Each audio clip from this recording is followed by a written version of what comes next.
everybody. Yeah, we are live. I got my cohorts with me. Welcome to Raise Your Horns. I'm Lzzy Hale.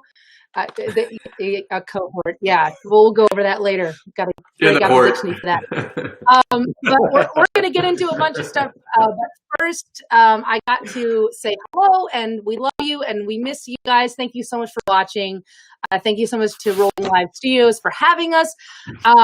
In the news, so Reimagined is out, our new EP. Woo! That's why we're all here, and we're going to celebrate that today. So we'll get into that in a second. Cheers, everybody. And I hope you have your drinks because I have the feeling... Water. Is it bad luck to cheers with water?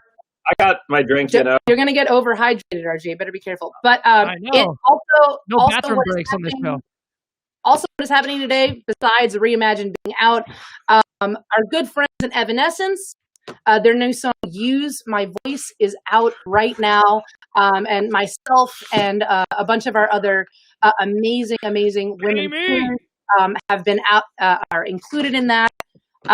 Also, if you guys are into country, there's a brand new artist called Corey Marks, and he released his new record. I have a duet with him called "Out in the Rain," and that is out right now. And also what's happening tomorrow is so amazing. We're benefiting, it's Music Cares, but we're benefiting all of the venues, and there's so many amazing people involved. It's the Detour Virtual Music Festival, brought to you by Morrison Gallery, with hosts my friend Matt Pinfield and Ali Hagendorf. I'm also included in that, performing some classics with, some guy named Slash and Cheap Trick and Gilby Clarke and a bunch of my idols. So check that out tomorrow. What? But today, I'm getting my band back together, and the whole band is here, and we are celebrating the release of Reimagined, our new EP, which is out, which we've committed to only one cover, and the rest is all of our own songs, but reimagined. So we covered ourselves. Anyway, so how are you guys? We have RJ and we have Josh, and this is Joe. For those of you who don't know, the cohorts. The cohorts, yes. That's right. Lzzy and the cohorts. Yeah. We're renaming the band today, too. But anyway, how you guys doing? Josh, congratulations on having a new little Smith in the oven. Thank you. Not sounded bad, but, it's actually just a baby on the way. What did you do to yourself? The Smith is not in the oven. He just has a baby cooking. It's fine. Congratulations. I mean, got a bun in the oven. I'm not cooking it, fortunately. You had is it the engineering job or the production job? You added the you added one of the essential ingredients. He was at the grocery store and he got the right ingredients. I'm sorry. Yeah, but let's kind of get into Reimagined because this could go south really quickly. Get it? Too early for that. Well, if it had gone south, you wouldn't be having a baby. So speak for yourself. Well, no, wait. No, it did go south. Therefore, he is having a baby. That's what's happening. Get out of here, Lzzy, and start the next part. Okay. Anyway, I want to talk a little bit because everybody in the chat has a lot of people have listened to our song, to our EP, which was released at midnight this morning, and so let's just talk a little bit about what was up with that and working with Nick. Let's start there. Let's talk about Nick Raskulinecz, the producer, who. He did our last album, Vicious, and we got together with him like a year ago, before all of this lockdown, before all the pandemic, and we decided to do this EP. So normally, as you know, we do these cover EPs in between every album, and just for fun. But this time we totally shook it up, and we only committed to one cover, and the rest of it is our originals, but reimagined. So, get it? Yeah, get it? So we're working with Nick. He's just awesome, man. He's the fifth member of the band. He brings so much out of us. He also find our guy. Yeah, absolutely. Our Quincy Jones, our George Martin. That he's the dude. He's the dude. Yeah, we did this in his studio, and we just kind of went in with an open mind. I feel like, did we go in with any plans at all as to what we were going to do with these songs? No. Remember when I Get Off was nearly a reggae song? Oh yeah, yeah. I think that would have been cool. We're like, let's not. The Islander hit, yeah. Yeah, we did go through a couple of phases with the songs, but like, what did we have before we went in? Did we have a list of songs? I walked in the studio with the steel drum, and I was like, I'm ready to do my steel drum part, and I get off, and oh man, okay, no. back in the closet, steel drum. Yeah. Blood, brother. What? Are you okay? Are you okay? You have my reggae, dude. That went over my head. I don't know. Gotta listen more reggae. Yeah. Which is why that never ended up on the record. Yeah. So we maybe we'll tackle that live. We'll try that live. Yeah. Reggae. Yeah. Steel drum will make an appearance. RJ, you could pull up a steel drum. Yeah. See that? One of I feel one of the coolest ones in my opinion on this EP was I Get Off, because we did do that in such a different way, and I kept that vocal down in the chorus. We also had the A team, which as they call themselves, these 3 women who have been on they've been on 40 records, just the quintessential backing vocalists, and it's 3 of them. Amazing. One of them has the high voice, one of them has the mid range, and one of them is absolutely the boss. and when they came in, just like Halestorm. Those are you guys, right? Yeah. But when they came in, it was so cool because I had never worked. Yeah. Are you the high one? Yeah. You're mid, and you're RJ. You're just the boss. You're fine. You just do your thing. Yeah. You're the personality. You're like the ice boss. I can't see RJ. The camera's right in front of his face on my thing. So if I'm doing this, I'm like, oh hi RJ. There you are. There he is. Buddy. Why you hiding? So, do you guys remember how we committed to the cover? Does anybody remember why was it because I did it live at one point in time? We're like, well, you did that during a piano hour. Let's just do that. Yeah, a lot of this stuff, guys, is usually off the cuff. Like we record these things and we have these grandiose plans, and it always ends up just being the last minute. Like, let's just try that. Well, I think 2 examples on this EP would be the cover and also Miss Hyde, which were 2 things that we started just incorporating in the live show. I mean, you started doing the piano song and it just killed every night. Everybody, even the most burly rock and roll metalheads are singing it at the top of their lungs. And the other one, Miss Hyde, was an acoustic version that we did when we did our Evening With tour, and we would open up for ourselves with an acoustic set. And that changed over the years as well. Like, I feel like anytime we play a radio, radio show or go in and play a couple of songs, the songs would just, they took a form of their own. So playing that, wasn't that one of the first songs we recorded? And it was just we did it super quick.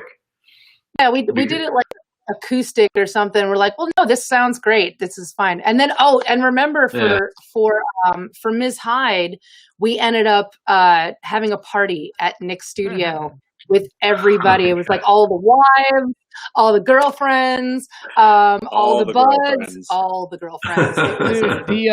Okay, what's funny? It was awkward at first, but the Halestorm Facebook group has been blowing up. The Halestorm Facebook book group has been blowing up about Miss Hyde, saying everyone's making these jokes sounds like a bunch of Girl Scouts are singing in the chorus or a bunch of kids, and pretty much it kind of was. There was children, but it was mostly a lot of girls that were very excited. Adult and children. It'd been a whole lot cooler if the Girl Scouts were there because they could have brought cookies. I know. I love Girl Scouts. Great. Didn't mean Samoas. So you got coconutties. Come on, Lzzy, stay on task. Keep us going here. I'm trying. We're going to derail this train real quick. Emily was really thrilled to be on the song, and she heard her voice in the recording. She was like, "Oh my god!" I was just my next question was going to be: did your girlfriend or Lexi, Josh, your wife, were they able to recognize their voices through the recording, and are they proud of their performance? Yeah, I think it's weird to hear your own voice, and Lexi she was just like, "Oh god." She actually repeated what she sung. She said, "My God." She's like, "Oh my God." Emily definitely kind of felt like she's the new girl, so she didn't really know the song at all. So she did pretty good for learning the song on the spot, and basically just like, "Here you go, give it a shot." That's awesome. Well, I think we should end up going to a small video that the guys and I ended up putting together kind of last minute this week because it's been a crazy week. But we want to share it with you guys and see if you can pick out the girlfriend and wife voices on the chorus. Without further ado, Carrie, if you are ready, let's play the video for Miss Hyde.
I swear.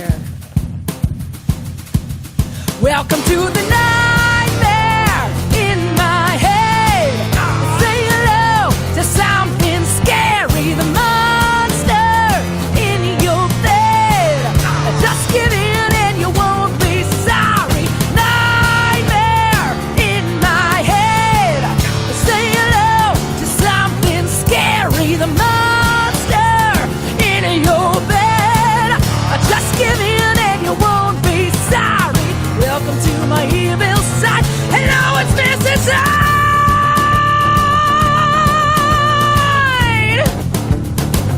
Hello, it's Mrs. Hyde. Hello, it's Mrs. Hyde. Hello, it's Mrs. Hyde. Yeah. Oh, we fucking did it. Yeah, we did it, guys. Yay, it worked. For those of you watching, That's hard. Small behind the scenes. in that video. I didn't hear the Girl Scouts. Well, they were supposed Except to be Joe. like inside of your mind. Oh yeah. God. Yep. Josh was a Girl Scout.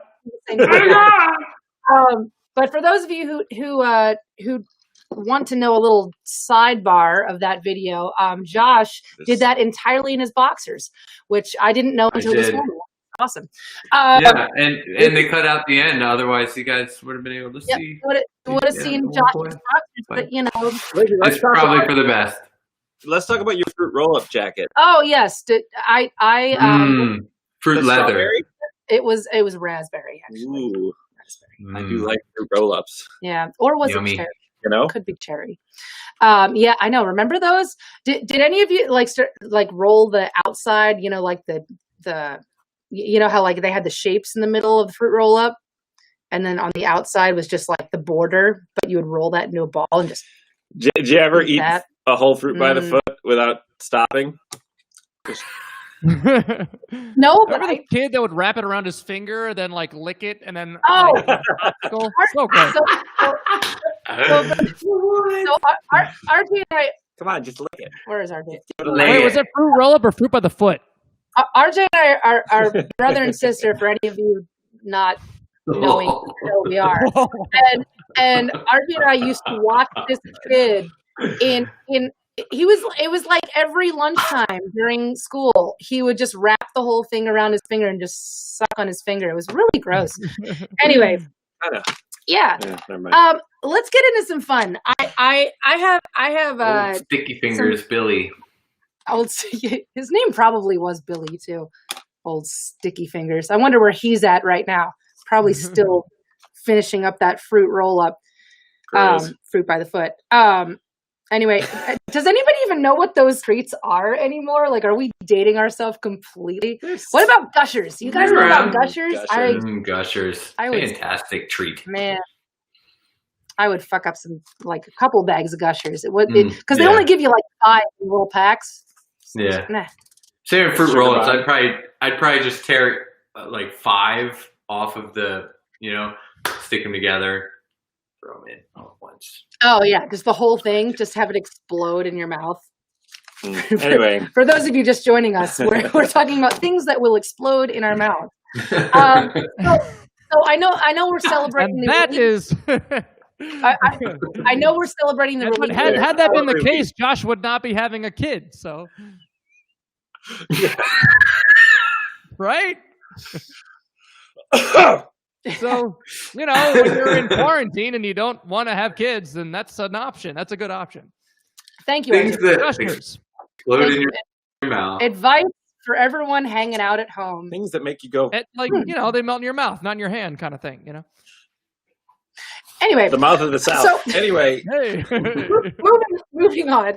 I know that we are celebrating Reimagined, and congratulations, guys, on the release. It's been like a year in the making with everything going on. Finally out there, everyone gets to either love it or hate it, and moving the hell on. Just enjoy it, man. This is a time to enjoy music, and I'm glad to have some stuff to get excited about.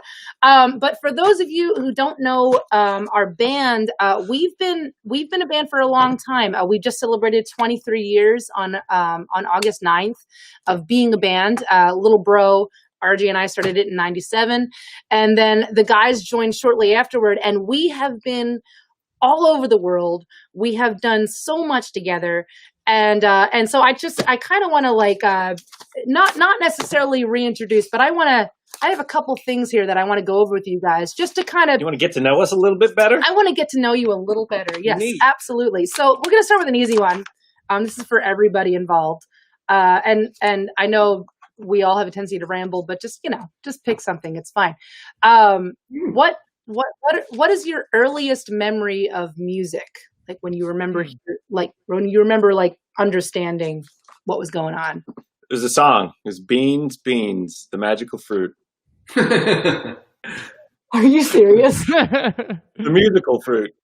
Is that it? Yeah, it's the musical fruit.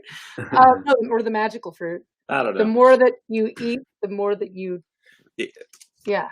Don't say that dirty word on the air. My first version of that song was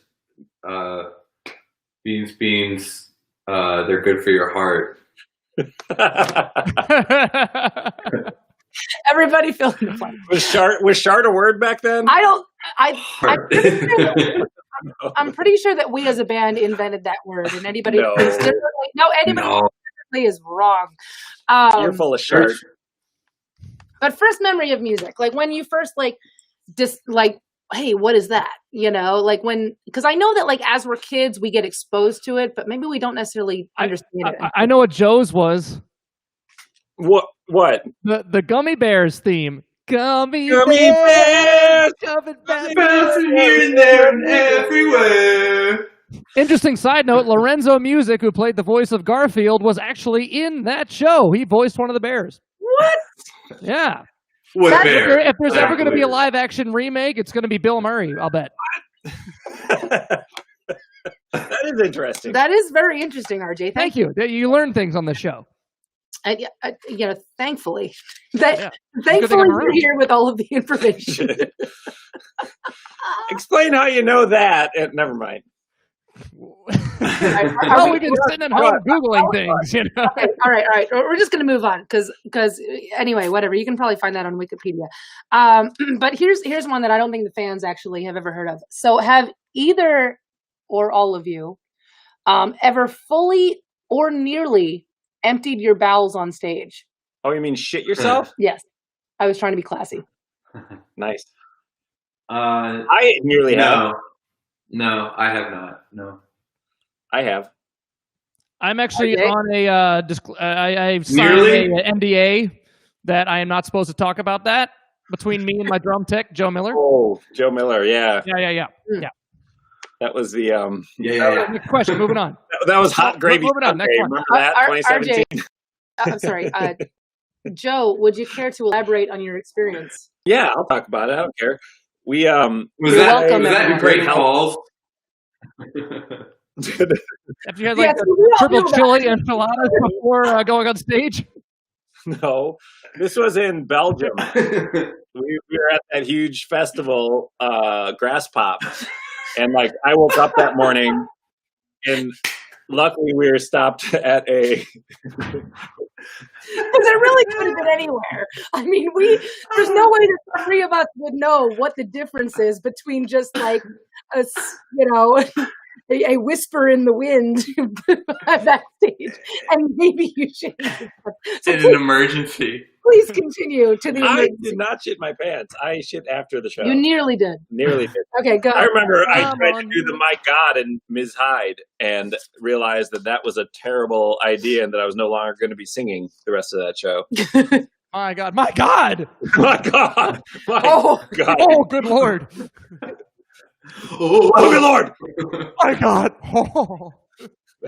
Vocabulary. That, oh, good Lord. Does anybody remember seeing that Kelsey Grammer? This is like an early video of the internet. Early internet. He was like, oh, good Lord. Early viral. He's talking all nonchalantly around and walking around the stage. I'm Kelsey Grammer. Oh, good Lord. I was in Frasier, man.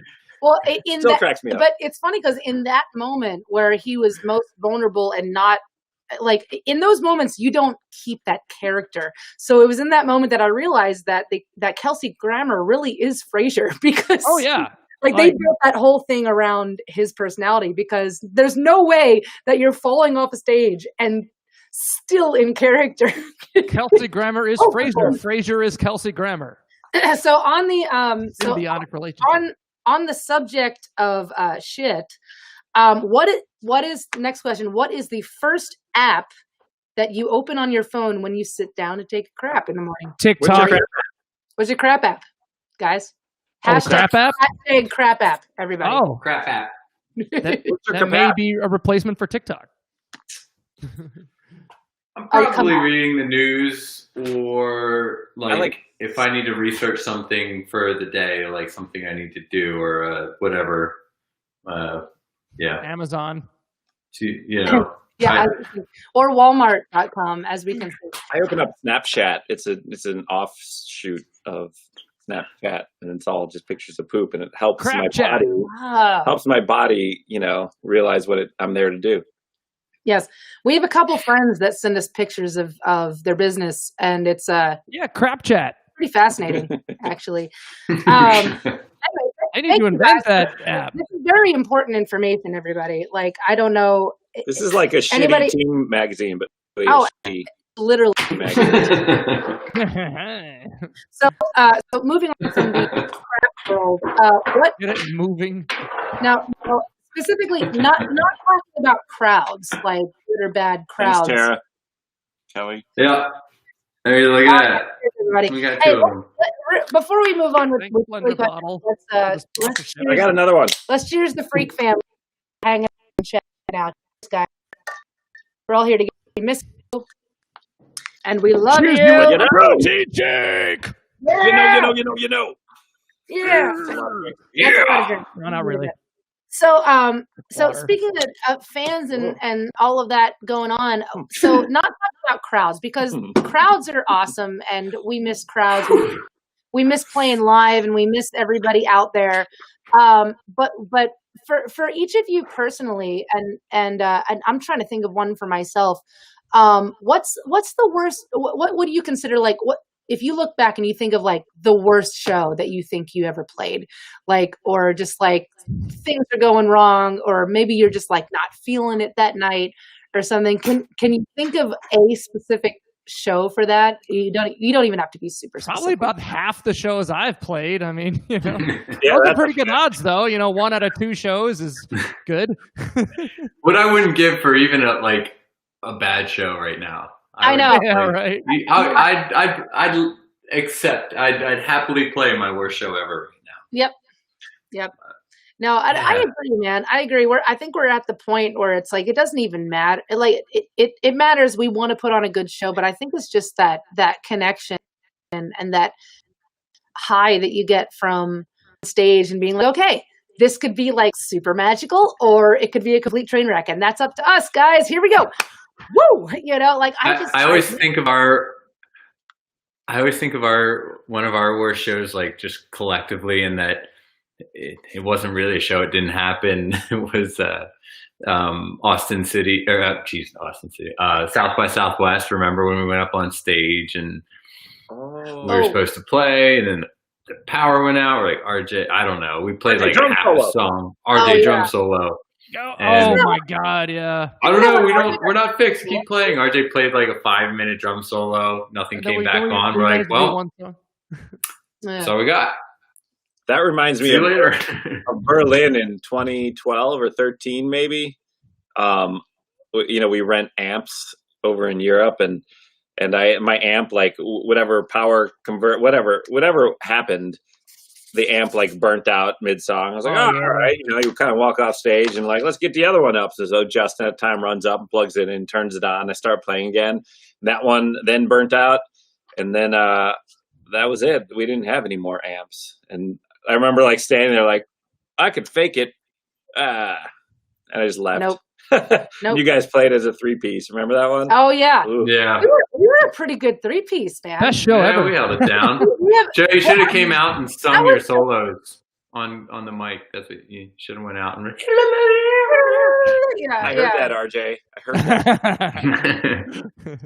Everyone go back and rewatch this video to code, because we're all talking over each other. It's great. What do you guys think? Wasn't it like the country artist that was going to do shows but set up like these platforms, social distance, like only like 5 people per platform? Do you guys hear about that? Or? Yeah. What do you think of that? What was the crew safe backstage? Like how did you load in and stay safe? And like, I mean, the crowd was in a safe place, but like, what about everybody else that's working the event? You're right. Like in our experience, we know that like backstage and on stage with the crew and everybody, everyone's on top of each other. So like, it just seems like such a hard thing to manage. Unlike, like bands like I don't know if you guys saw any footage from the Sturgis rally, but all of them are throwing caution to the wind. That's smart. Yeah, they were rolling the big die. Like, hey, you know what? it turns out I died because of Smash Mouth and Trapped. Like, wow, what a way to go. Well, Jeez. I mean, there's worse ways to go, I suppose. Somebody once told me. I guess we all might as well be walking on the sun, right? For a week, Hey. you're welcome. Okay, so speaking of road crews, though, what is your favorite Halestorm crew member? Then don't worry, they aren't watching. They don't care. So just Why would anybody know any of their names? I'm just kidding. We love you. no.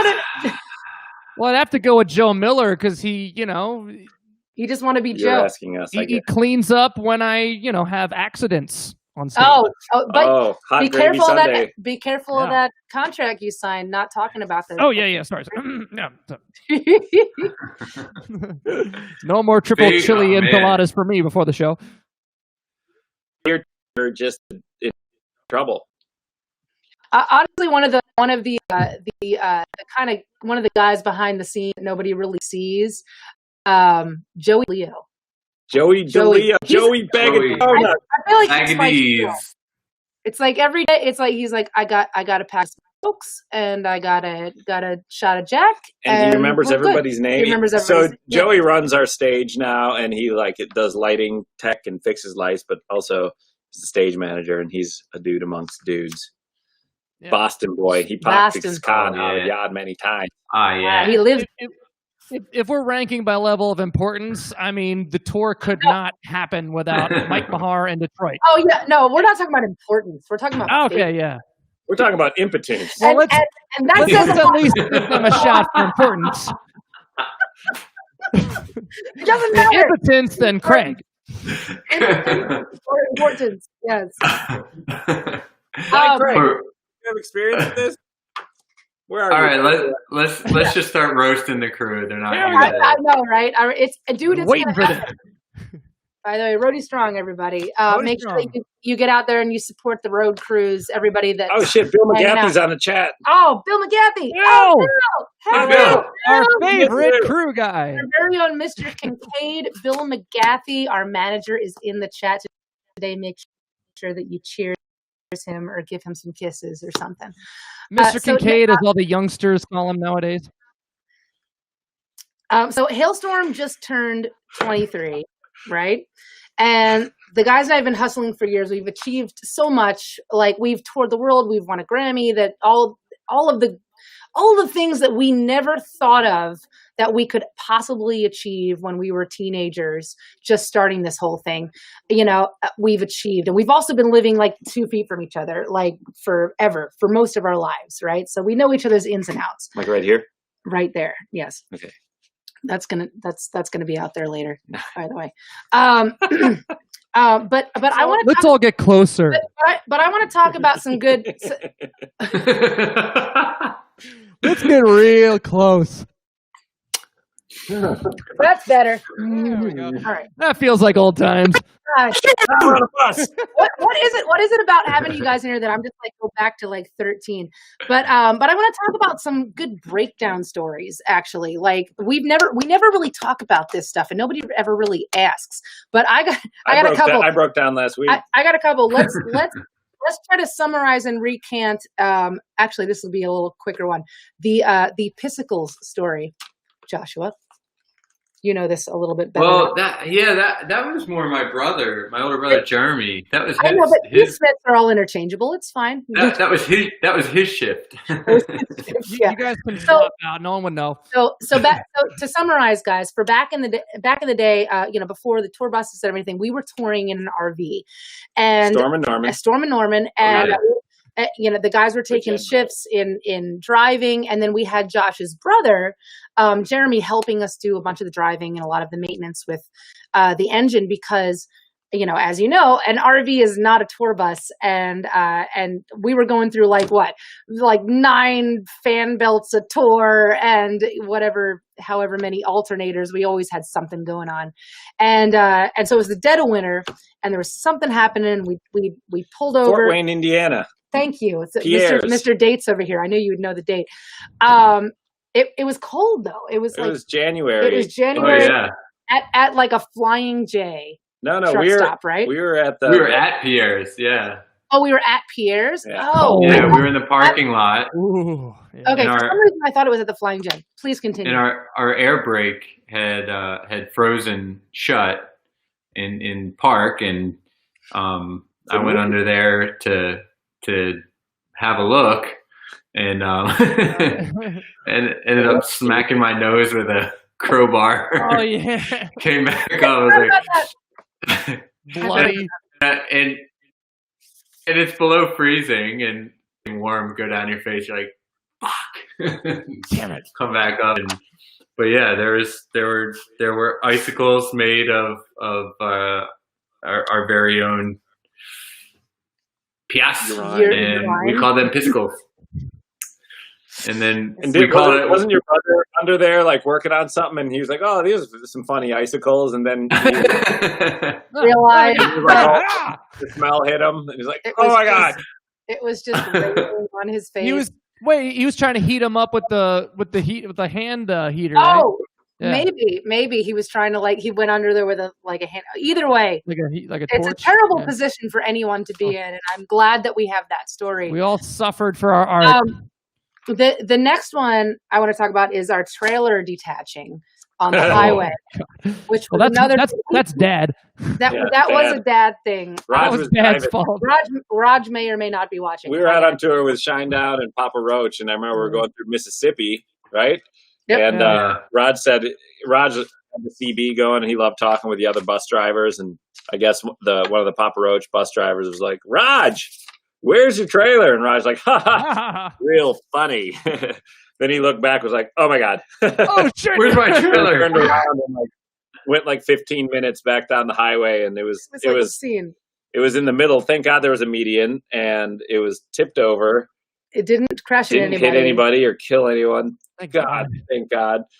And we towed it to a yard, and they the whole back frame came off, didn't it? The whole thing just it wasn't that the trailer hitch got detached. It was detached. It was the whole frame just dumped. Yeah. And remember, we barely made it to the gig. We made it.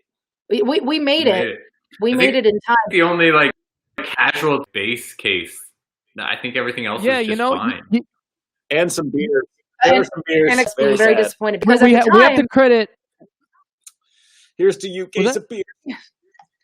Because we have to credit my dad for that, because we had our homemade road cases made out of really thin plywood, and we're like, oh, these things are not gonna, but they actually survived. It protected the gear.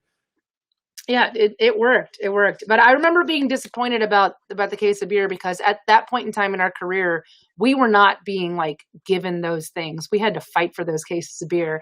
And so gold. But, technically, we've never been given really a case of beer. You always buy it.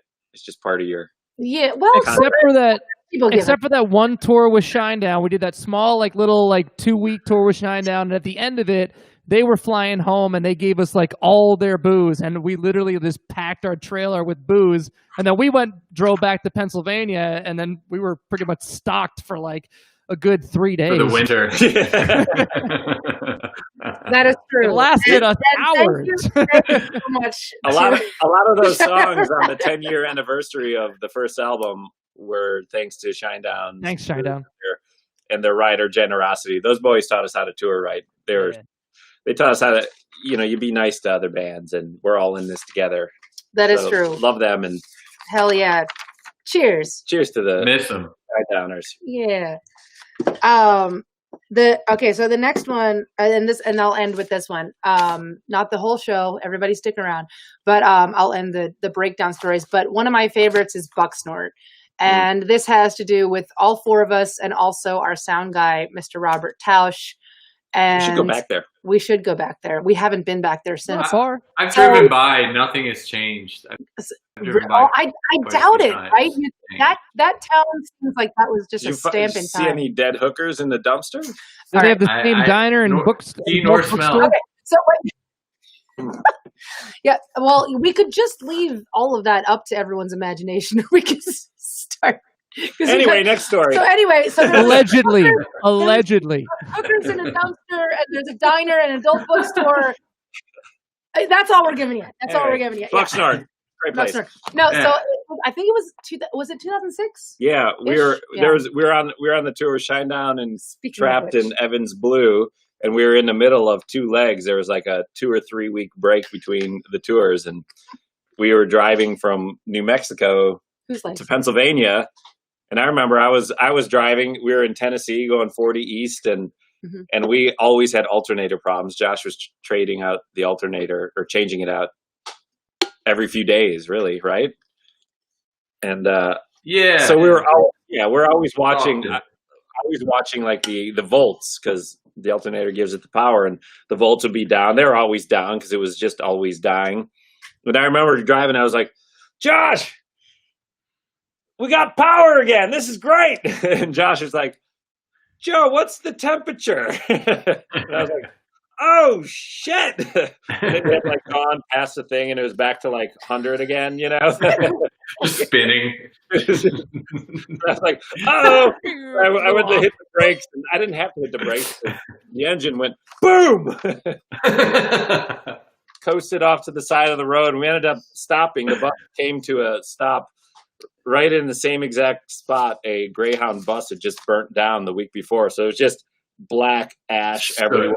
Yeah, freaky. And I remember we grabbed our fire extinguisher and ran to the back because there's so much smoke billowing out of the RV. And we're like, damn it. That doesn't work. Never get dollar store. Never get these from Dollar General. So they towed us to an abandoned gas station. Okay, so like it wasn't working. We got discount extinguishers. They towed us to the abandoned gas station. The next exit. Bucksnort, the next exit, Bucksnort, Tennessee, and across the street was an adult bookstore. Down the street was a diner, and that was it. And then right before the towing guys left, they're like, "Yeah, don't worry about that caution tape over there. They just found 2 dead hookers in the dumpster, but it's fine. They've like investigated." So we had good night. But this was over Memorial Weekend. Yeah, so the tow truck driver was like, "Hey, I got a busy weekend ahead, so I'll take you guys after Memorial Day." So we had to spend the weekend there, just stuck in a parking lot. No air conditioning. It became Lord of the Flies pretty quickly. And remember, you guys had soft guns. You guys had all the guns, and so I feel so bad for our first sound guy. His name is Robert Tauscher. He's one of the most amazing in our lives. And I remember you guys like pelting him with, he had his shirt like wrapped around his forehead, and you guys were just like in the parking lot. It wasn't our fault. He just sucked. Oh, he went willingly. I'm just saying, it was just hilarious. And then we decided we were going to go down to the diner, and there's like, the waitress had like a baby on her hip while she was taking her. It was crazy. With a cigarette. Yeah. Really, it's completely out of that that narrative. But Lzzy was in the adult bookstore the whole time. The whole time, yes. That was my sanctuary. No, you're a big reader. I see you're looking for a lot of magazines. And then she wrote, "I Get Off." And then that was when I wrote, and it comes full circle. No, but that was thank you, Bucksnort. But it was a cool week because we ended up having to spend the week in Nashville for the first time because we finally got our RV towed to the Cummins dealer to get the engine replaced because you busted the engine, Joe. And alternator was and we had to spend a week, so we spent every day eating at the Waffle House, and then we would go downtown. And we all ended up getting our, you had a tattoo from before, but we all got our first tattoos, at that crazy place that decided it was like a Christian tattoo parlor. We didn't know this at the time, but there was no swearing allowed.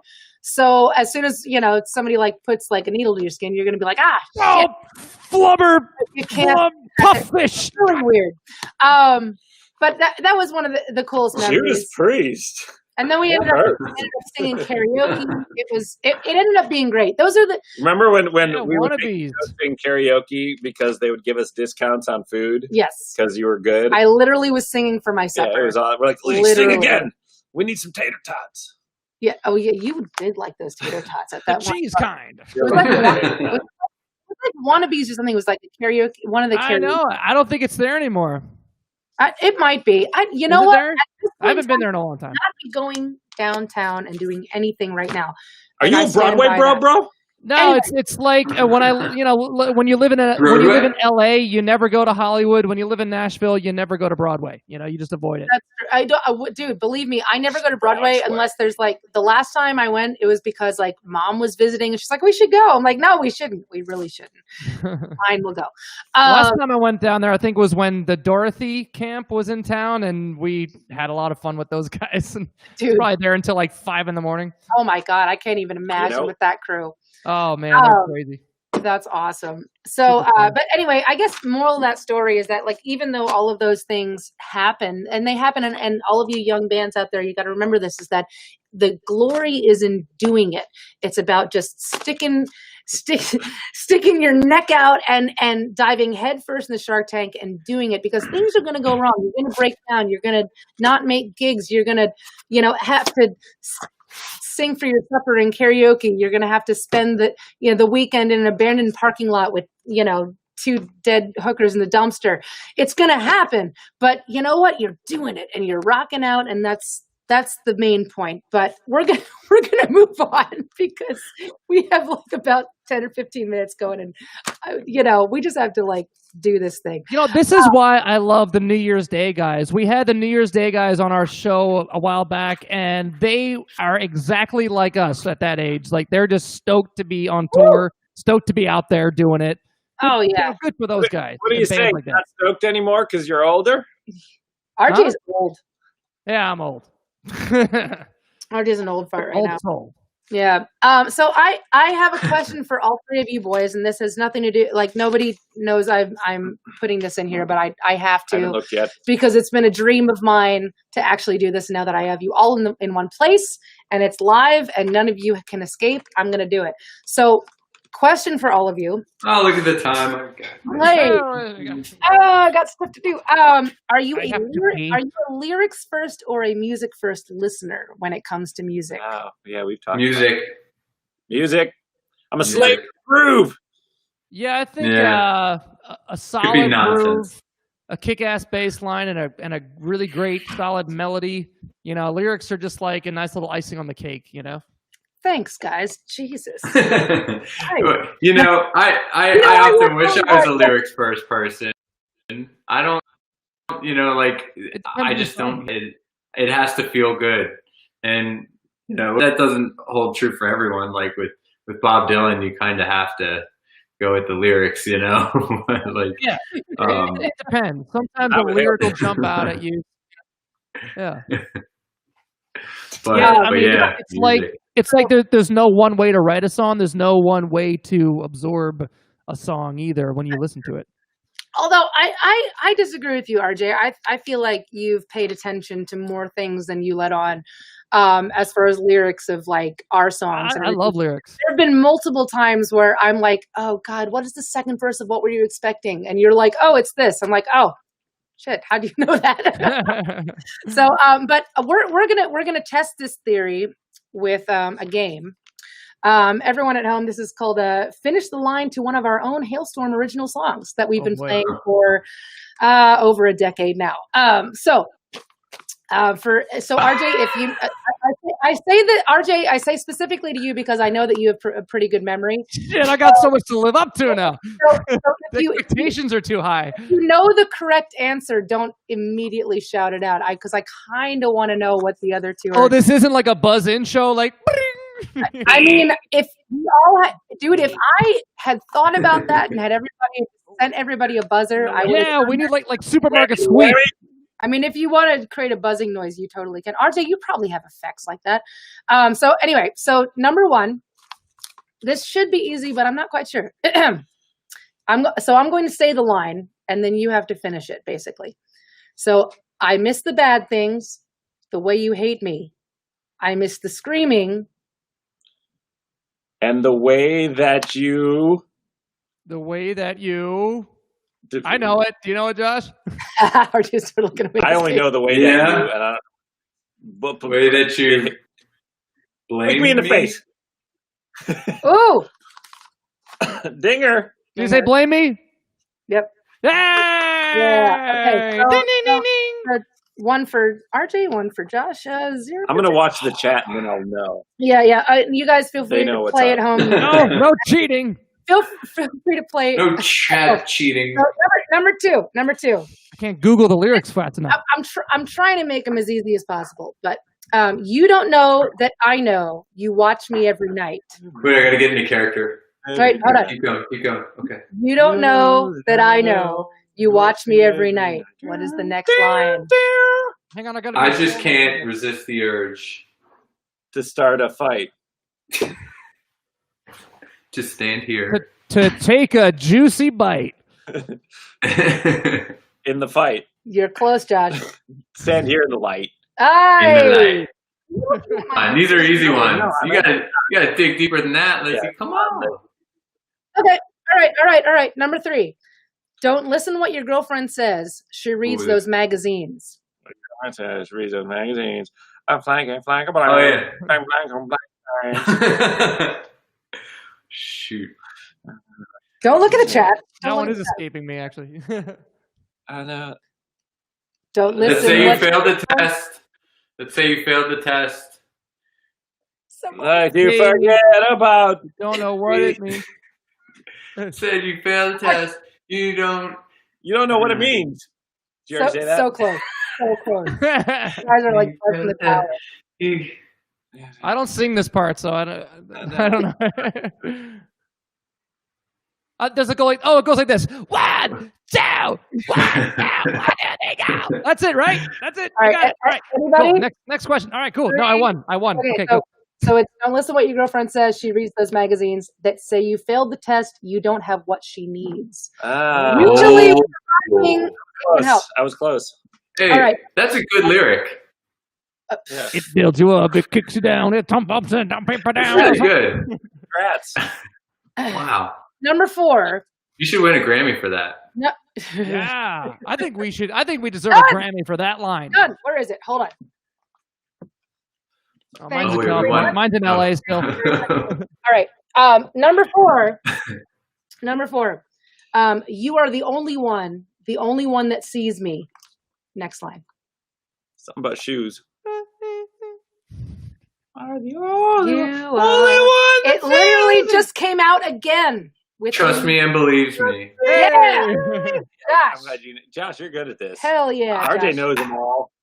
I don't. RJ, you know. I know. I'm, All right. Well, but all right. I didn't. Lzzy, we got 2. What? I didn't know it until someone sang it. Like then I had the melody. Like if it was just talking. Oh, I know. I don't know. It makes it hard with the talking. I don't know if we get it. And to be completely honest, like I feel like I'm the same way too. Like where it's like you get the melody rolling, there you go. So this one is an easy one. Drink the wine. My darling, you said. You see. You said. Darkening homestead.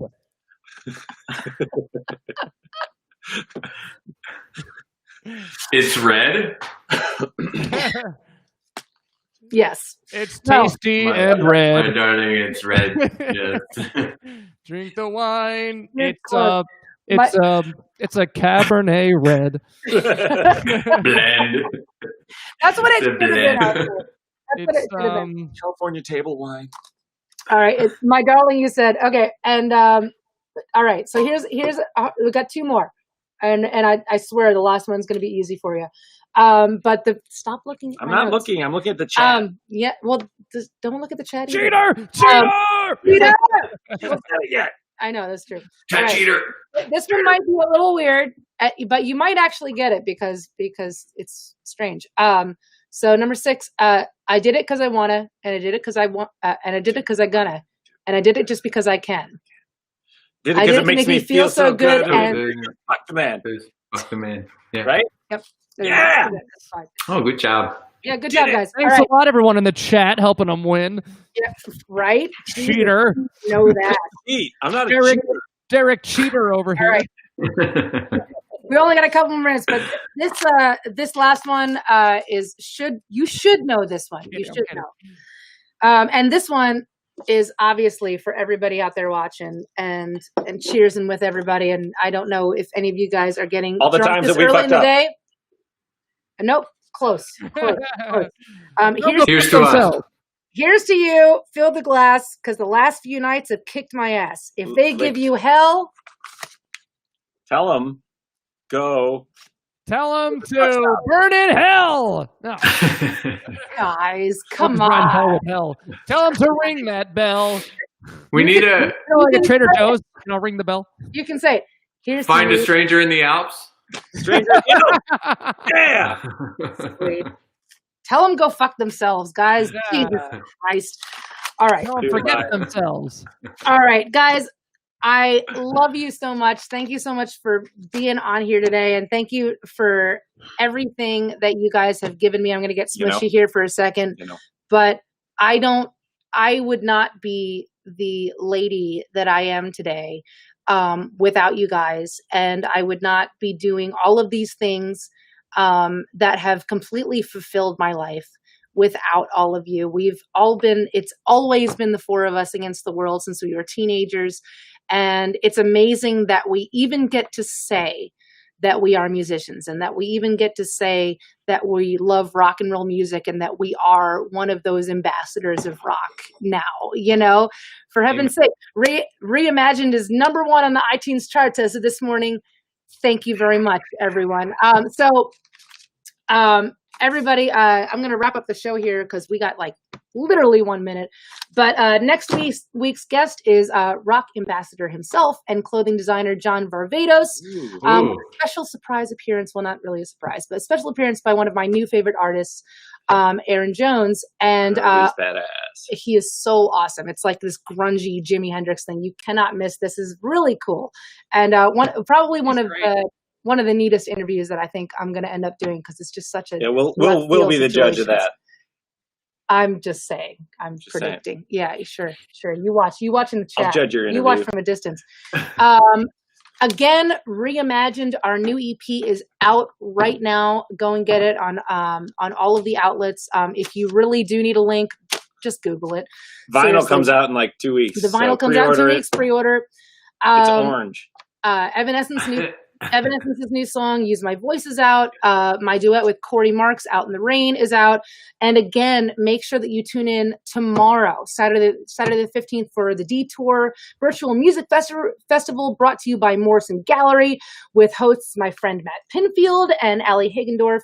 Legendary performances by Ringo Starr, Linda Perry / Gavin Rossdale, Macy Gray, Sean Lennon, Jesse Mallon, Cheap Trick, Chad Flower, John Host, David Johnson, Billy Gibbons, Gilby Clark, Johnny Starks, Matt Sorb, me, Kathy Valentine, Steve Stevens, Steve Foley, AWOL Nation, and so many more. The evening will also include... Stop that. Sorry. The evening will also include... for Bruin, Henry Diltz, Danny Clinch, and wow.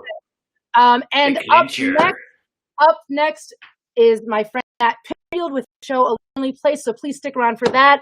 But until then, that is our show. Stay connected. Listen to loud music. We love you and we miss you, and we will see you on the other side, or just next week. Tune in next week.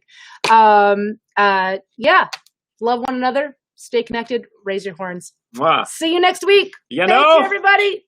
Cheers. Woo!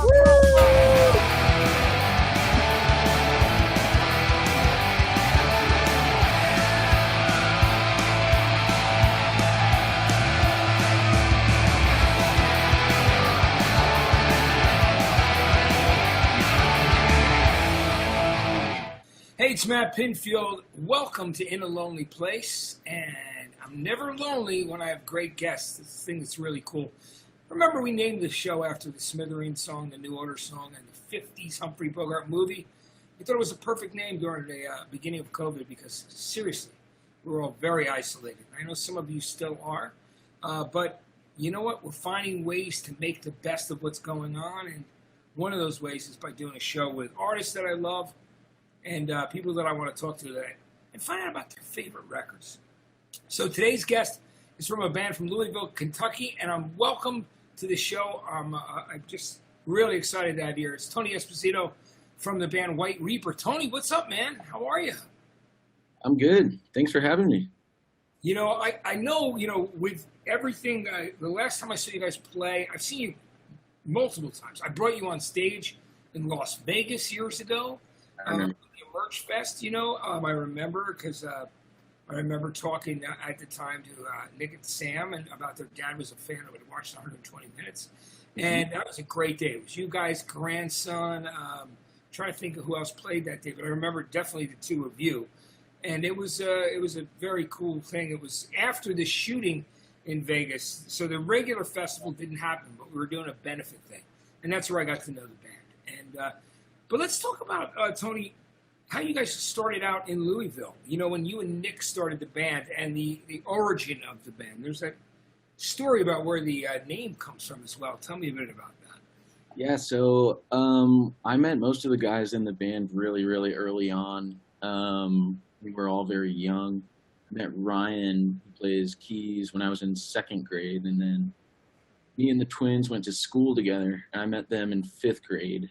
And throughout, you know, the rest of middle school and high school, we just became, you know, very close friends and knew that, you know, we were the other kids at school that played instruments, and we got together and played together and listened to the same records. And came time to go to college, and Nick and I went to this school called Middle Tennessee State, which is in Murfreesboro. It's like maybe half an hour south of Nashville. And we got down there and we were studying audio engineering.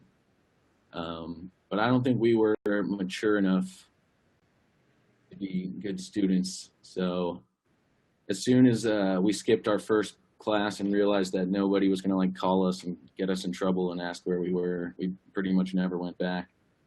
And went home and started the band. And we were walking around in a Halloween store one time, and there was like a Halloween prop that was just like a little, you know, you hang it on like a tree branch. It was just like a little skeleton Reaper man, and it said White Reaper on the price tag. We thought that was pretty rocking. So yeah, it's cool. That is absolutely a cool rock name.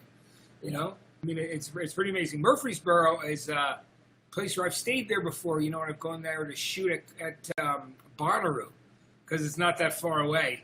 So I've gone and stayed there because, you know, that's where you get a hotel. Like, you know, like what I forgot what it was, but I remember going there and it was cool. You know, and then we drive out to Bonnaroo to see the music, and it was hot, super hot.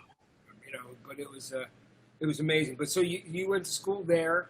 Tell me more about the Louisville. Like, as a kid, was there much live music around Louisville that you got to see? And was there any other kind of scene happening there, where there were some other bands, kind of like in the way that Bowling Green was happening, you know, with the Cage the Elephant guys? Was there something also going on at Louisville around that time when you were starting to just do clubs and start to play around? Yeah, when we were in high school, there was a really cool all-ages venue that had just opened up around that time. This was maybe back in like 2009. It was an all-ages venue. That's where we played all of our first shows. And if that wasn't there, then we would have had to wait a lot longer to be 21 to play in bars and things like that. So I think we're all very grateful that there was a great place like that we were able to play. And for the first few years of Skull Alley being open, it was really cool because it was, you know, all the local bands and everybody knew each other.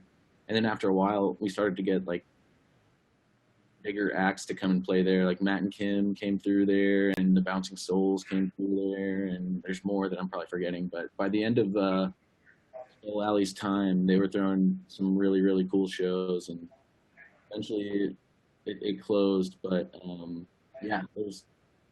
It's good. That means everything in the world, that there was a place for you guys to play, to like really figure out what the live thing was about, which is all ages clubs and those all ages and basement shows and those firehouse shows and all those things have always been so important. You know what I mean? It's such a great thing.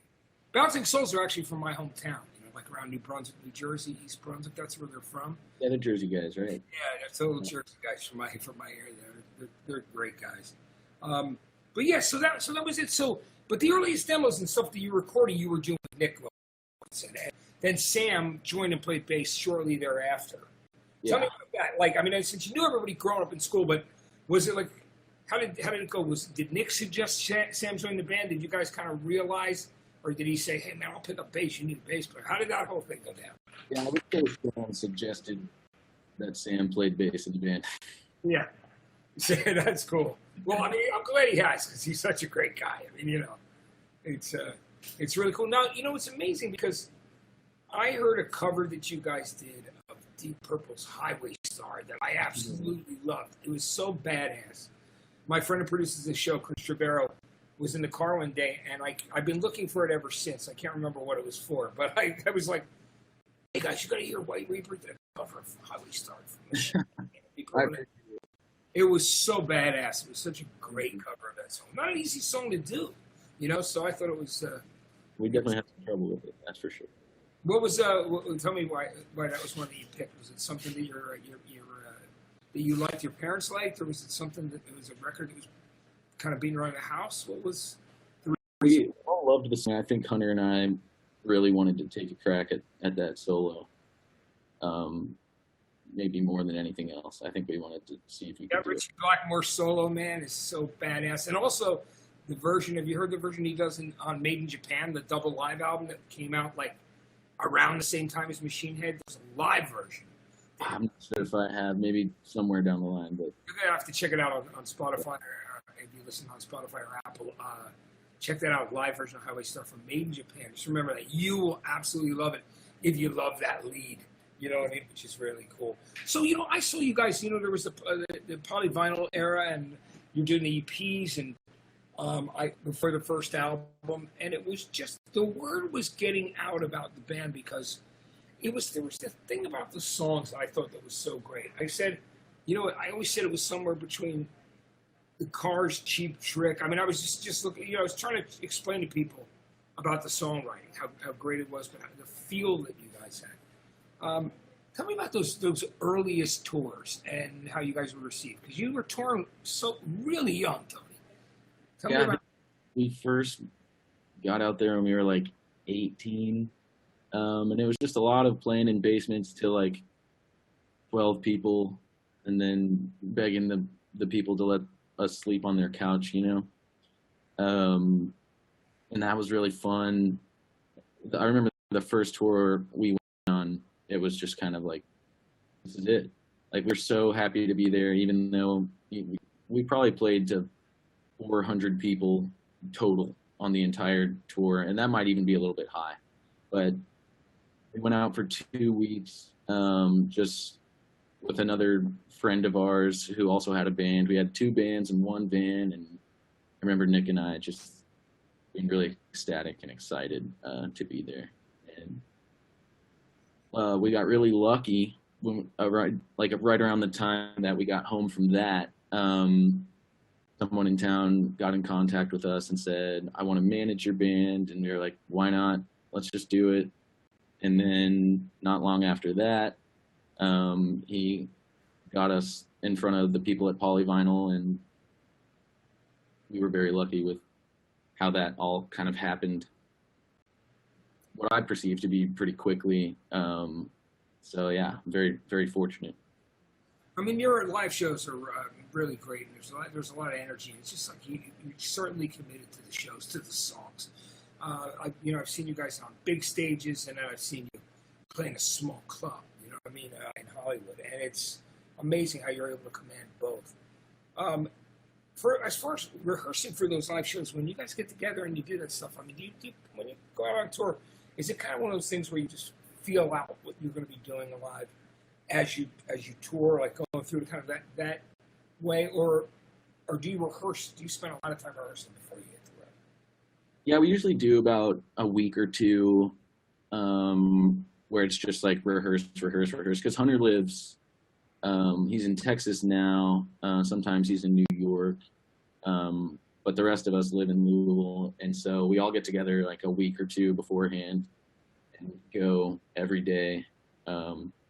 We try to make like 3 set lists that are different, so that we kind of know things and like are able to throw things in here and there. But yeah, usually like a week or two before tours, we'll hit it pretty hard.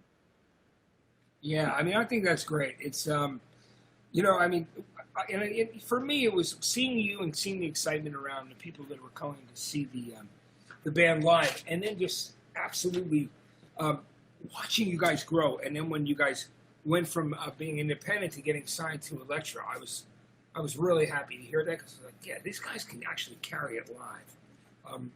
Can you hold on? You know, but to me, that's such a big part of what makes a band great is having songs that have great melodies and really cool lyrics. But just there's something about you guys that felt to me, even at a very young age, with the earliest songs that were on your first EP and the first album, it already felt to me like, you know, you guys had a fully formed idea of what you wanted to be as a band and what you wanted to be as far as songwriters go. Now, who handles the songwriting? Who handles primarily the songwriting?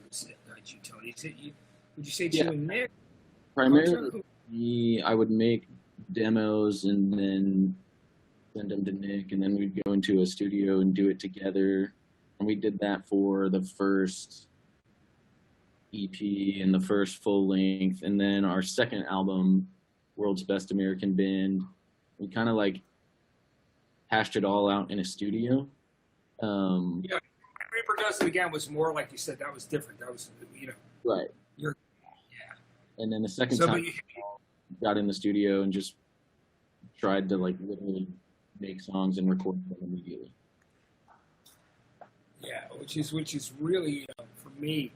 I mean, it was time for you guys. I mean, for me, you know, what I also loved about it is certainly in alternative music and alternative radio, there were people that, you know, I totally disagreed with in the programming area that were saying, oh, you know what, there's no room for guitars on alternative radio. And I was like, yeah, that's bullshit. Yes, there is. And especially if it's done right and it feels good and it feels fresh. And what you guys were able to do, you know, with the record was just, for me, pretty mind-blowing. I felt like, as, you know, I mean, look at it. I mean, for the fact that it's your third studio album, Tony, and, you know, the idea that, you know, you released the single. Well, actually, you had two songs out at once at the time. But then when Might Be Right ended up becoming a #1 single and growing up and higher on the charts, I was just so excited to see that. And I know your fans were as well. But it proved me right. I said, see, there are room for guitars in alternative radio. Don't ever make such a bold statement, especially in a stupid statement, in my opinion. I appreciate that a lot. You know, and then you guys, so the COVID's such a crazy thing, you know, like dealing with the whole COVID thing. I mean, you had some incredible tours that were the Foo Fighters were going to be taking you out, right? Is that true? Was it? I didn't hear about that, but who are you going to go out with? I heard some stories. There was a couple of things. Oh, Pearl Jam. We were going to do Europe with Pearl Jam, and then COVID. Yeah, Pearl Jam. How many dates did you have originally set on to do that show? Maybe like 7. Yeah. I know Mike McCready's a huge fan of the band, so he loves it. You know. Yeah, they've been really, really encouraging, and which is insane for us. Have they reached out to you personally, the guys at all, and talked to you? We've been able to meet Eddie a couple times. He actually met Nick and Sam's dad. Nick and Sam's dad wrote a book about Pete Townsend. Right. He sent it to me. I got a copy of the book that their dad sent to me, because I'm a huge Who fan. I love Townsend. You know what I mean? So the book's great, you know. And so tell me about how that whole thing went down, because I know Eddie is like another one of the biggest Who fans of all time. Yeah, well, their dad wrote that book, and he just took a total shot in the dark and just like reached out to Eddie and said, "Do you want to write the foreword to my book?" And he said yes. And they just kind of like maintained a relationship between now and then, and he was able to get our music to Eddie Vedder, and I think that's probably where it started. Which is amazing. Think about that. So many people, Eddie's in the band, but Eddie is such an icon in so many ways. I love that. I love that it can work in that multi-generational way, which is so great. Yeah. When this all ends, because I mean, it's been so hard for everybody. I mean, just you know, I made a comment. Literally, I said, you know what? We're not all in the same boat, but we're all in the same storm because everybody's going through different things during this period.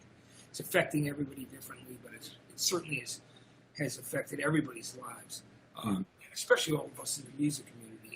You know, and for me, for artists like yourselves, who I love, who have so much momentum, and then stopping for a little while. But I mean, I truly believe that that's not going to affect, you know, your band and Right Reaper when the time comes when things open up to tour and play live again. I think it's just going to pick up because there are so many people rooting for you and that love the music, you know. So it's going to happen. So how has it been for you? Have you been just kind of laying low with family, or have you been writing? Yeah, trying to do a lot of writing. It was a lot easier at the very beginning. Things were flowing more smoothly, but definitely slowed down there as of recently. But it has been great to see like a lot of family and friends because we normally don't get to see those people. Because you're on the road so much, right? Yeah. So it's honestly been really nice. I also think it came at a really good time for us. We were kind of starting to get a little burnt on the road. We, obviously we didn't think it was going to be this long, but when we first came home from tour, I think that was a good time for us. Yeah, I was thinking about bands like you and Glorious Sons up in Canada, where they've been on the road for such a long time and really needed to take the time off from burnt, but it's this whole thing about how long it's taken to get back out again. But, right. Yeah, and Sam's out here, I think, and is Nick out here too in Los Angeles? I think they are. I think I'm going to hang out with them, I think, tomorrow. I spoke to him. I'm like, yeah, we're going to get together, guys, because I want to see them while they're here. So I'll look at those guys. I love the band, so I'm going to connect with the brothers sometime tomorrow. And so let's talk about some of your favorite albums of all time. Now, one of the things we've been doing here on In a Lonely Place, because, obviously having that time to spend at home or wherever you are, it gives you time to revisit those records that have meant so much in your life and the things that, just have been such an inspiration. Whether your favorite records to listen to or the things that made you want to pick up an instrument, all this stuff is all of that is so important. And I'd like to go through these records with you. So you picked some great stuff. I really, truly love all of it. So you started out with the first official Metallica album, Kill 'Em All. Yeah. And, everything started with those guys, coming out to, New York and East Brunswick, New Jersey, the town I grew up in, which is where Megaforce Records was. It was in a flea market on Route 18. It was like literally the record store was like a booth in the flea market. And then at Johnny's home. But, it gave Metallica some hope because there was a second wave of British metal happening, with bands like Maiden and people that were coming from over in the UK, even though at that period of time things were very different as far as pop goes and what was popular. Tell me why you picked Kill 'Em All, why that record's so important to you, and tell me what it was like the first time that you heard it. Yeah, that's the thing. I absolutely love Metallica. I love, all their albums, and it was hard to pick one. But I picked Kill 'Em All because it was the first one for me that I super, super fell in love with. And it was coming at the time that I got into it. I'd been playing guitar for a couple years, and I just really sat and listened to that record and just heard a lot of things on guitar that confused me and made me very excited. And it just really excited me about the possibilities of what I could maybe learn to do on the instrument through listening to this record, because obviously it was way out of my league in terms of playing it, and it continues to be to this day. But that's why it's something that I like to go back to. But it was really, just like you said, it made me want to pick up an instrument, and still it has that same effect. So all the records do. That's great. Now, have you ever gotten the chance to see him live, Tony? Unfortunately, I have not. Well, you will. We'll make sure you get to see them at some point. Absolutely. Knowing Lars, he's probably heard of you guys and is definitely a fan. Well, that would be incredible. Maybe one day. Yeah. Because Lars is always checking out new music. That's the one thing when he and I talk about things. And I spoke to him literally early in COVID when you could actually. No, it was right before COVID. That was the last time I spoke to him. It was right before COVID. He called my friend's car, and it was like, and then we were talking. And it's always been that thing where he's like, "What are you listening to right now?" Yeah. So this is what I like to do, and he's always been super open-minded to new music, Lars. So I'll have to get the word to him that you guys are a fan of this. I think that would be really cool. You guys have to meet at some point. Yeah, pass it along, man. I absolutely will. Now, the second album that you picked was the second record for another iconic band, and a great band in metal and rock, and we're talking about Black Sabbath. The second album, Paranoid, which was originally going to be called War Pigs, right? That was the name of the record, and then they changed their mind and wrote Paranoid, the song, at the last minute. You know what I mean? Which is so wild with Bill Ward and Geezer, and just coming up with that incredible 2.5 minutes of power, which I love so much. Record is just still so iconic. It'll never stop inspiring people. Tell me why you love the Paranoid album from Black Sabbath, Tony. I was torn between doing Paranoid or Blizzard of Oz for the same reasons. It goes back to guitar, and also I love Ozzy's melodies, and I just think he's really creative in that way. I love his voice. I wish I could sing like that, but yeah, Black Sabbath is the same way with Metallica for me. It's like it made me want to pick up an instrument, and Black Sabbath to me was a little more, I could kind of listen to it by ear and kind of figure out what he was doing. So it was a little more kind of instantly gratifying for me as a kid who was trying to learn how to play Tony's riffs. And I think it was like kind of like my first crutch in kind of going up the stair of levels of guitar talent. But yeah, that's really, those two kind of go hand in hand. I love them for the same reasons. That's great. Now, you also mentioned Blizzard of Oz, so you must be a Randy Rhoads fan as well. Yeah, absolutely.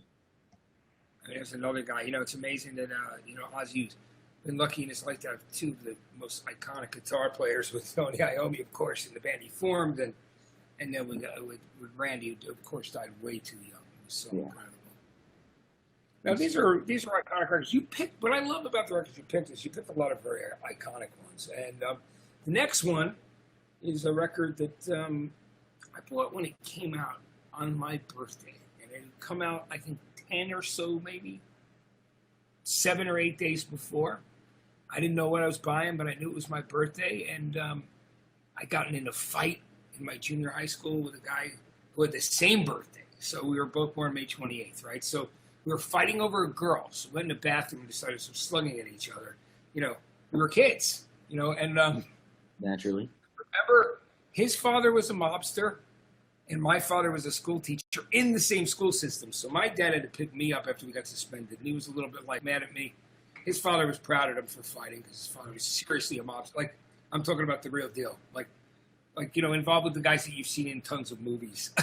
You know what I mean? So, and we're still friends to this day. Do you believe that? He became a politician for a little while too, and he and I are still buds, even though we beat the shit out of each other over a girl once when we were kids. But I got suspended. I went home. It was my birthday. My father told me, stay here and mow the lawn. But as soon as he pulled off to go back to his job at school, I hitchhiked up to a record department, a store, and my sister-in-law was there. She managed the record department of a department store, and because back in those days, Tony, it's way before your time, but they used to have stores where it was kind of like a Best Buy, but it wasn't just appliances; it was clothes and everything else. So I walked up. I said, "Hey, it's my birthday. What can I buy?" And it was literally, she says, "This is supposed to be good," and hands me the first Ramones album. There's only one copy in the store, and I saw there were 14 songs. I went, what that? 14 songs? Holy shit. And I thought they looked wild on the cover, and I bought it and took it home and took off the plastic and dropped the needle on Blitzkrieg Bop and then Beat on the Brat and everything else followed. And then it was a life-changing album and very polarizing in that period of time for people I knew. Either some of my friends got it, some of my friends hated it. It's the way it was. Now that I've told you my relationship with the album, I want to hear why it's such an important album to you. Sure. I think if I had to pick one band to call my favorite, I would pick the Ramones. And I think the reason that I love them so much is because when I was in high school and me and the twins all started getting into punk records and hardcore records from the 80s and 70s and things like that, the Ramones really resonated with me because I wanted to write songs, and they did it in this way that was very effective, but it didn't seem incredibly complicated. And so it made me feel like I could do it. And I just feel like all their records all the way through are just incredible front to back. And there's so many favorite songs of mine that they have written. And yeah, they would probably be my favorite band if I had to pick one. Now, they were such a great, amazing band and an incredible live band. I mean, they were fire. I mean, they wrote the book on that when it really comes down to it. They were the band. No question about it. That double live album, It's Alive, which is one of the earliest documents of their tours, which was for years not available in the States. It was an import, but now, of course, you can get anything on these by streaming it on Spotify or Apple or Amazon. And it's worth checking out because, I mean, you probably heard some of their live stuff, but it's like they just barrel through that set. You know what I mean? It's pretty amazing. And they were such a great band. You know, Joey became a really, very close friend of mine, and it was a very sad day when we lost him. And, you know, I've said this before on the show, but for years I would host or co-host the Joey Ramone Cancer Benefits for lymphoma that would happen on his birthday in May every single year. And I hosted it every year until Charlotte, his mother, passed away. Mm-hmm. But, yeah, man, the Ramones, just so influential. You know, I mean, there's no question about it. Now, speaking of going back to Jersey, your next record up is from a Jersey band from a town called Lodi. Jerry Only, you know, Doyle, and of course Glenn Danzig, and we're talking about the Misfits. And the album that you picked was Walk Among Us, which has got a lot of great songs on it. Yeah. Tell me about how much the Misfits mean to you and why this record is so important. It was kind of like this album makes me think of cutting the grass, and every time I had to whip that lawnmower out, it was Walk Among Us, and I just really got to like know it all the way through. And then finally, when I got a driver's license, I think the first thing I played in my Volvo was Walk Among Us, and I would just listen to it any chance I got. It was kind of like I got into the Ramones before I got to the Misfits, and it was kind of like a darker, more evil Ramones to me. Kind of the same way where their songs aren't super complicated, but they're still really, really good and really catchy. And yeah, I just loved like the sort of dark, dangerous aspect about it, and I really loved Danzig's voice and his melodies, and I just couldn't get it. I mean, that is the thing about Danzig. It's amazing looking back on it. You know, he always loved Elvis. He just put out an Elvis covers album. You know, he just did all Elvis songs, and he, you know, he always saw himself kind of as that gothic horror Elvis in those years, and wrote all those great songs, which even, you know, Metallica's covered Last Caress. There's so many good ones, you know. Yeah, they did Green Hell too, I think. Yeah, and, you know, I always loved, I used to Die, My Darling, and, you know, stuff like that. And there were so many great tracks. They, getting back together was a really cool thing that they got to get together and play. I didn't see any of the shows I wanted to go. You know, I saw them in Newark at the... Oh, you went to the Prudential Center? Yeah.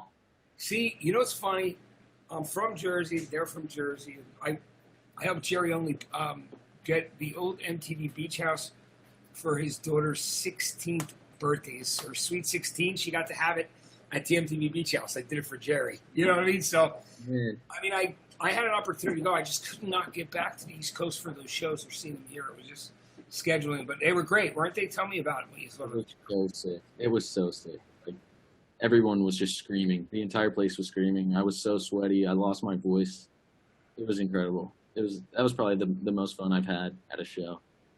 Yeah, I'm glad you got to see it at the Prudential Center there too. But yeah, people are waiting years to see the band again. You know what I mean? So that's why it's just the anticipation was absolutely insane. But that is a great record, and I'm going to pull another one right now. And I've always been a big fan of Jeff Lynne, and he's made so many great records over the years.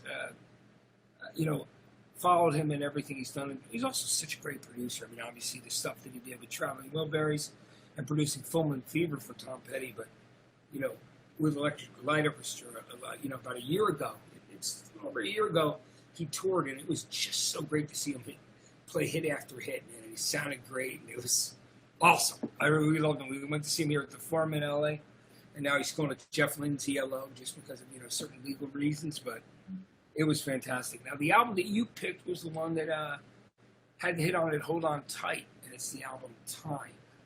Yep. Which is, tell me why you love this record. Was this one of those records that when you were really young, you kind of sat there, you just found this record and listened to it? Tell me about your experience with the album Time.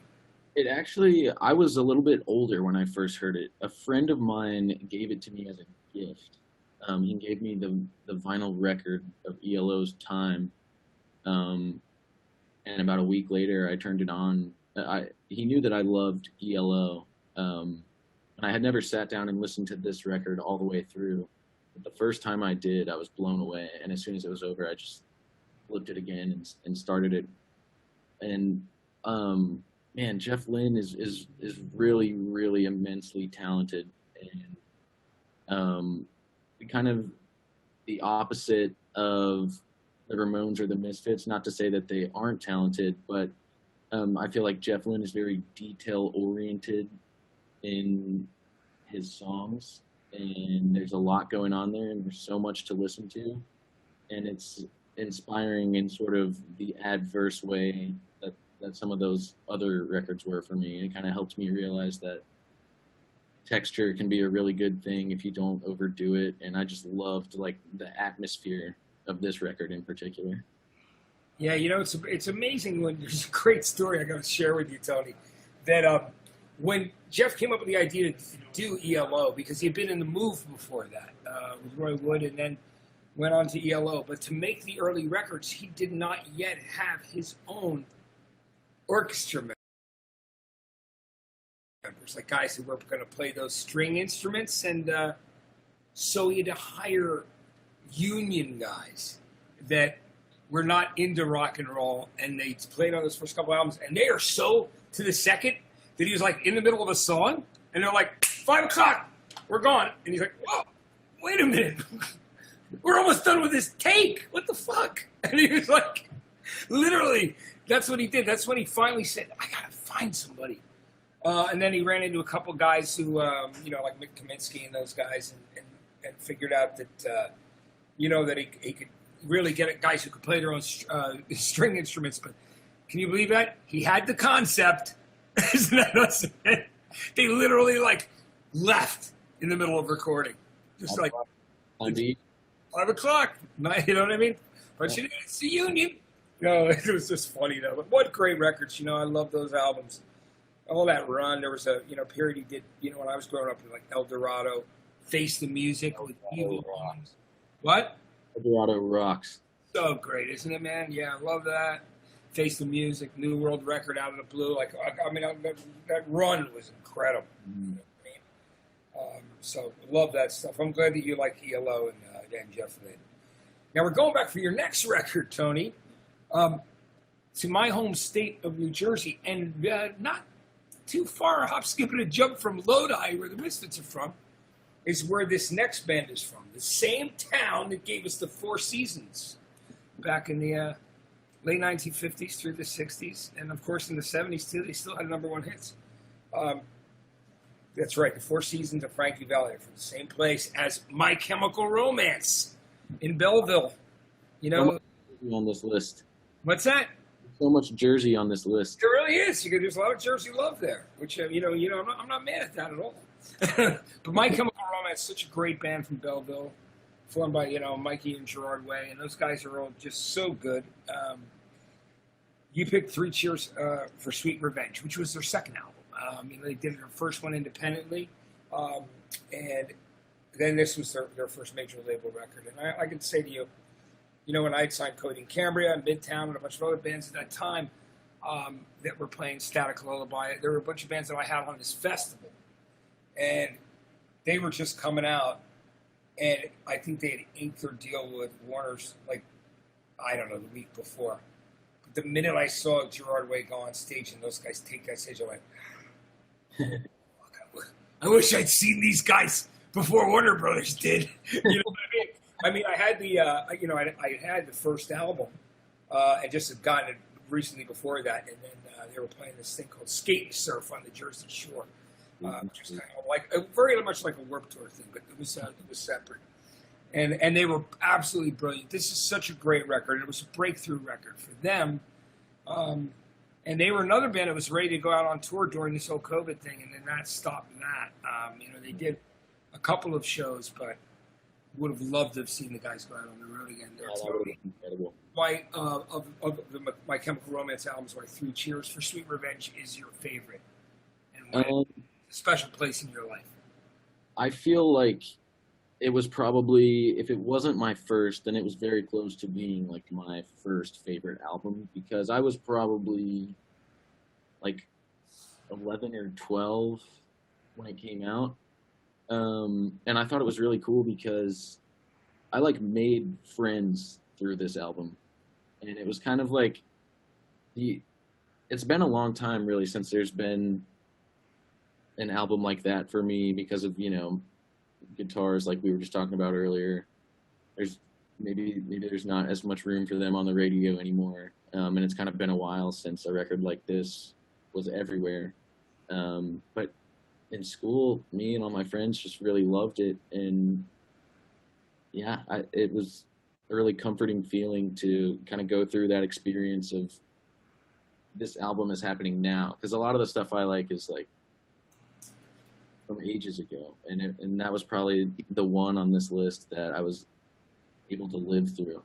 And it was such an important record. Would you say that, from what it sounds like to me, and I've had that same similar experience when I was young and I was growing up, where, you found like-minded people that loved the record, and then you kind of knew that they were in your same headspace, and they were cool to be friends with, or people you wanted to be friends with and hang out with because they got it. And was that what you would say is kind of that experience? Yeah, that's exactly what happened for me, and I was at a ripe age, and everyone else was too, and it made it easier, to find who I might get along with, and I'm grateful for that.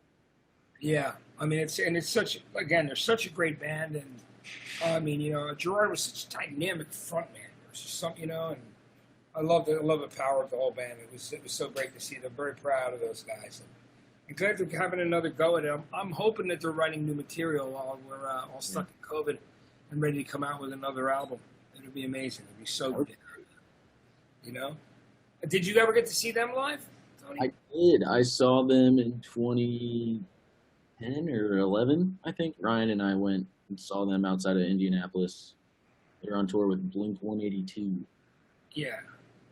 And how did you like the show? It was for the last full album the guys did, right? Yeah. Yeah, it was the Danger Days tour. It was incredible.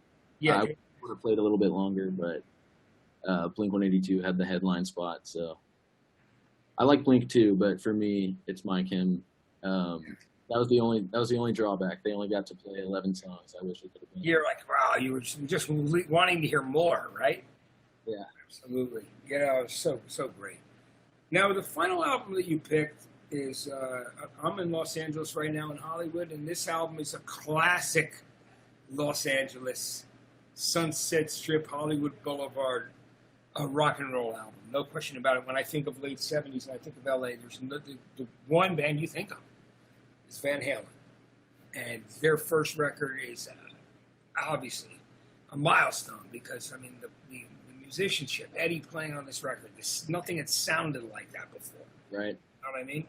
And, he used to have to, you've heard the stories that he used to have to literally he would play live, and then guys would come and show up, and he would have to turn his back to them so they couldn't figure out how he was doing Eruption. He didn't want them to see the tapping. He didn't want to see that stuff before he got it to go. Although I'll tell you a funny story. They almost lost. They almost got beat to the punch with "You Really Got Me" from another like L.A. area hard rock metal band called Legs Diamond, and because they were told by Ted Templeman, their producer, don't play this for anybody yet. Let's wait till the record gets out and it's pressed and ready to go. So they go to a party and they bring a copy of it. Diamond Dave brings a copy of the record to a party to play their new record, and Legs Diamond guys are there and some guys from some other bands, and they're like, they go back to their manager and say, "Holy shit, these guys just did this incredible version of You Really Got Me." He goes, let's get in the studio. Let's go cut this and get it out before they do. That's a great idea, a vehicle for us. Before he got back to Ted Templeman, the producer, he goes, "Did you guys play that fucking record at a party?" And then, "Oh yeah, we just, you assholes." I don't know if we call them assholes. He goes, "Are you guys fucking crazy? Next time is trying to get this song out before you do as a single." And Ted was like, pissed because he knew that they had something huge there. It was a great calling card for their first single. To cover the Kinks and do it in that unique way. Yeah. Well, Legs Diamond never did get it out in time, and the rest is history for Van Halen with that album that has so many great songs on it, from Running with the Devil right through the entire thing. Tell me about why that record's so important to you, Tony. Going back to Metallica and Black Sabbath, it's a really big, not that Van Halen's exclusive to guitar players, but for people that do play guitar, it's obviously a very important band and an incredibly important record. And, those are, when you go to the store and you get your first guitar, that's what you want to be able to play. You want to be able to play Panama, or you want to be able to play Ain't Talking About Love, or Eruption. Yeah. These things, and it's a great thing to strive for, and I think that's why I like it. Yeah, I mean, it's so great. Ain't Talking About Love is still one of my favorite songs. I think it's my favorite Van Halen song of all time. I mean, there's many I love, but that song is just like, that is on fire. You know what I mean? It's just one of the greats. It's always been a great part of their live show, no matter what, which is really cool. Let me talk to you about what was the first live show, Tony, that you ever went to? Who was the first band that you saw live or concert? And did you go was it something your parents took you to? Was it something a neighbor, a brother? Was it something you went to with your friends? What was that first show? Well, I guess technically the very first show, I was like a teeny tiny baby, and my parents, they out of necessity brought me to Summerfest in Milwaukee to see Cyndi Lauper. But the first show that I begged my dad to take me to was Linkin Park when I was in 4th grade. We went and saw Linkin Park in Lexington. I forget who. Was it Summer Sanitarium, or was it? I mean, or what is it called? Project Revolution? Was it that, or was it? It would have been Summer Sanitarium. It was like a summer tour, or was it just them and another art band playing, kind of thing? It was just like a package. It wasn't like a fest or anything. It wasn't like Project Revolution.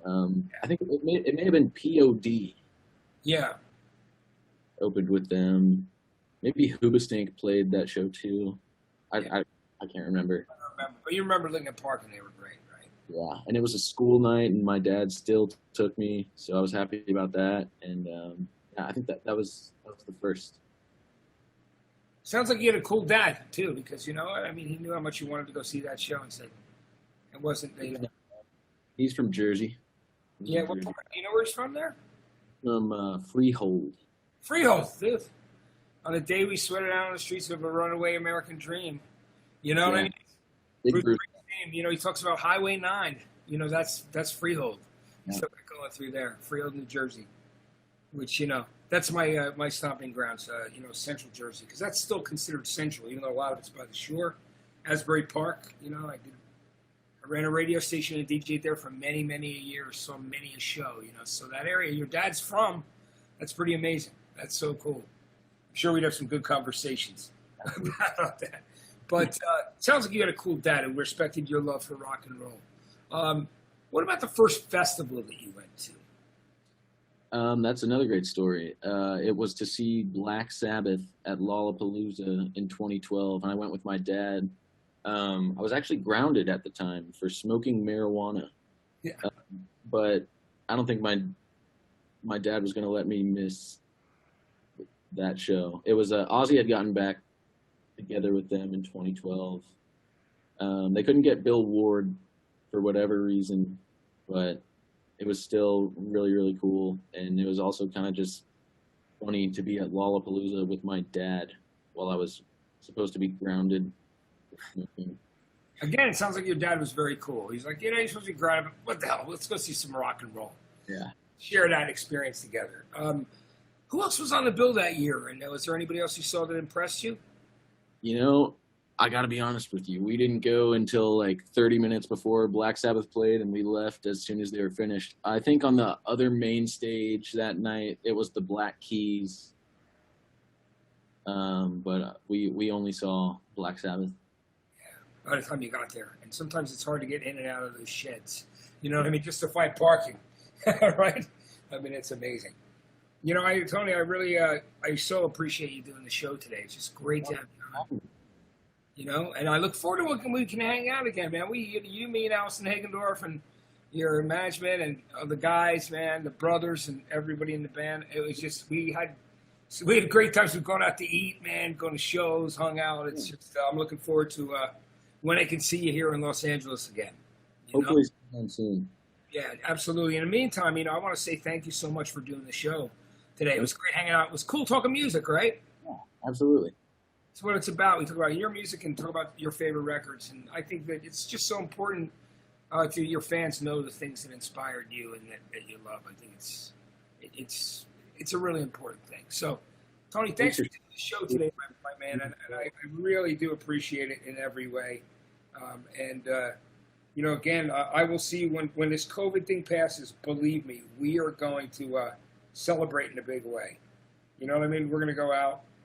And we're going to go pretty nuts. I mean, when I say nuts, I don't drink anymore, but you know what I mean. Just nuts, in a way, a rock and roll way.